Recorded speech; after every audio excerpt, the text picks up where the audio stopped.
आज चिंतन में मैं चर्चा करने जा रहा हूं नई सरकार 2024 में किसकी बनेगी, इस पर चर्चा करने जा रहा हूं। जो चुनाव परिणाम आ रहे हैं वह स्पष्ट हो गया है कि बीजेपी को 272 सीट नहीं मिलेगी। बीजेपी गठबंधन 296 सीट दिखा रहा है, लेकिन उसमें कुछ सीट ऐसी है जो बीजेपी को अपना 272 नहीं पुरने के बाद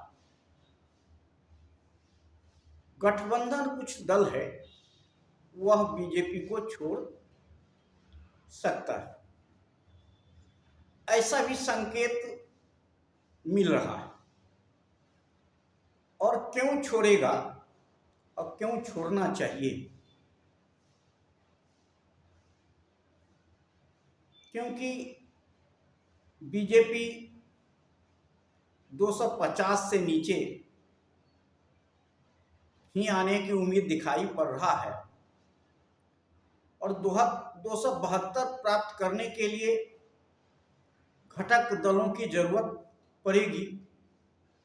और कुछ ऐसे दल हैं जो कभी इंडिया कभी एनडीए के साथ जुड़ते रहे हैं या अलग होकर के चुनाव लड़ते रहे हैं। आज बात हो रही है पूरे देश में नीतीश कुमार और चंद्रबाबू नायडू का। नीतीश कुमार और चंद्रबाबू नायडू आगे क्या करने वाले हैं, क्या एनडीए के साथ रहेंगे, मोदी जी को प्रधानमंत्री बनने में सहयोग करेंगे, इस पर संदेह दिखाई पड़ता है। क्योंकि मोदी जी 303 सीट से खसीक करके उन्होंने 242-43 सीट पर आ गए हैं। इसका मतलब क्या है? मोदी जी का ग्राफ नीचे आया है और मोदी जी का सभी तरह से उनका ग्राफ नीचे आने की संकेत भी मिल रहा है। अब बीजेपी में सुगबुगाहट शुरू होगी कि मोदी जी प्रधानमंत्री बनेंगे। अगर मोदी जी प्रधानमंत्री पुनः बनते हैं और बनने का लालसा होगा तो शायद घटक दल मोदी को छोड़ के अलग जा सकते, क्योंकि मोदी जी का गिरावट देखते हुए जो भी मोदी जी के साथ आएगा वह उखल में मूड़ी देने जैसा ही होगा। क्योंकि मोदी जी के साथ उस गठबंधन को भी आगे गिरावट देखने को मिलेगा। उसकी मान सम्मान में भी गिरावट दिखेगी और जनता के साथ भी आगे जो मोदी जी के प्रति आक्रोश है वह गठबंधन दल पे भी निकलेगा।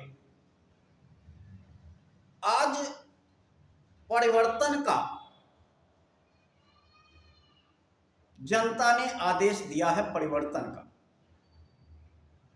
ऐसा दिखाई पड़ता है कि जनता ने जो जनादेश दिया है वो परिवर्तन का जनादेश माना जाता है।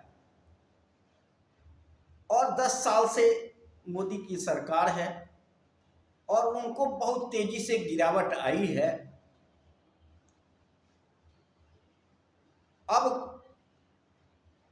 डूबने का तिनका का सहारा, जो डूब रहा है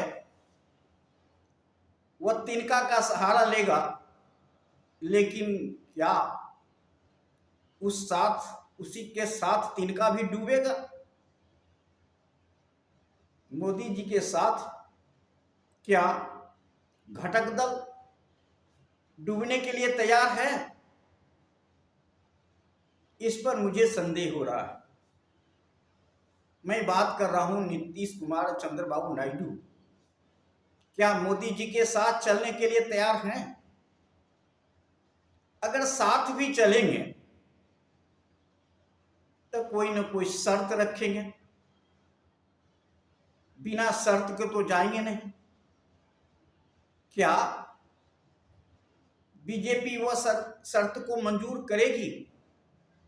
अगर शर्त को मंजूर करती है तो फिर बीजेपी का हर्ष क्या होगा, आगे पता चले। आज इंडिया गठबंधन की सीट जिस तरह से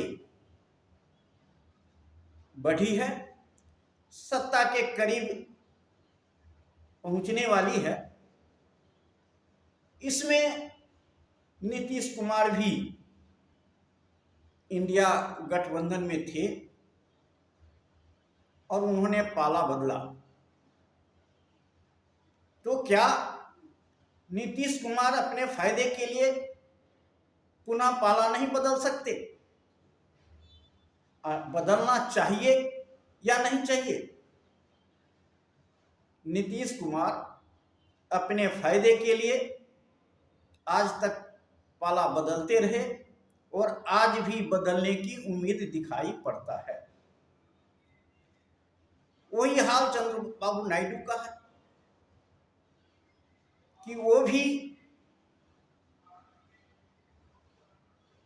पाला बदल के इंडिया गठबंधन को साथ दे सकते हैं। और इंडिया गठबंधन के साथ रहेंगे तो उनका मान सम्मान बढ़ेगा, लेकिन बीजेपी के साथ जाने से मान सम्मान घटेगा। यह साफ दिखाई पड़ता है, क्योंकि जिस तरह मोदी जी ने चुनाव के बीच में मुद्दा को बदलने का काम किया, उससे जनता में आक्रोश था। अगर सही मतदान होता, विपक्ष के पास संसाधन पूर्ण होता, मीडिया और चुनाव आयोग ईडी सीबीआई काम नहीं किया होता, तो 1/4 वोट ही बीजेपी को मिलती, ऐसा हम उम्मीद कर रहे हैं। ये तो सत्ता में बैठ करके जो सत्ता का दुरुपयोग किया है, उससे मोदी जी का 241-42 भी आ गया है। लेकिन जनता में जो आक्रोश है मोदी जी के प्रति, वह सत्ता में बने रहने पर वह आक्रोश बना रहेगा और उसका परिणाम नीतीश कुमार और चंद्रबाबू नायडू को भी झेलना पड़ेगा। अगर नीतीश कुमार फिर पलटी मारते हैं अपने बेनिफिट के लिए, तो वह कोई दे सकता है, वह इंडिया गठबंधन में ही उनका सम्मान मिल सकता है। दूसरी जगह उनकी सम्मान मिलेगी नहीं, बीजेपी उन्हें सम्मान देगा नहीं।